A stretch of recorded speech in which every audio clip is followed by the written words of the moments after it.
Νομίζω η καλύτερη διαχείριση είναι να είσαι συναισθηματικά παρόν και οτιδήποτε άλλο ανάγκη σου βγαίνει καθώς θέλεις να βοηθήσεις τον συνάνθρωπό σου.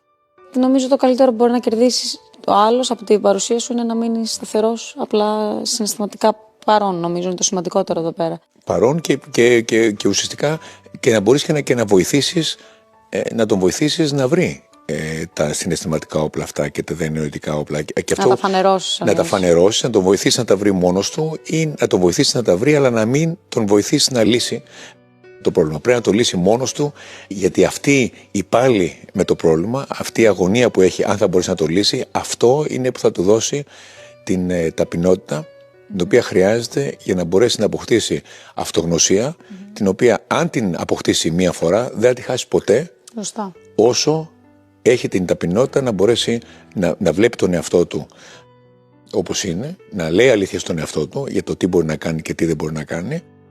Οπότε αυτό είναι το καλό της αυτογνωσίας. Είναι κάτι το οποίο όταν το αποκτήσουμε δεν το χάνουμε όσο είμαστε ταπεινοί αρκετά να μην λέμε ψέματα στον εαυτό μας ότι είμαστε 2 φορές καλύτεροι από ό,τι είμαστε και ότι δεν έχουμε ελαττώματα και έχουμε μόνο πλεονεκτήματα.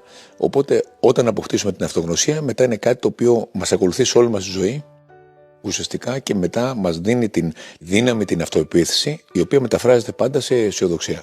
Και αυτό είναι το απίθανο της αυτογνωσίας, είναι ότι όταν ξέρουμε τον εαυτό μας, αυτομάτως γινόμαστε και αισιόδοξοι και ο λόγος είναι ότι μετά νιώθουμε τόσο σίγουροι για τον εαυτό μας, ότι μπορούμε να λύσουμε οποιοδήποτε πρόβλημα, άρα αντιμετωπίζουμε το μέλλον με αισιοδοξία.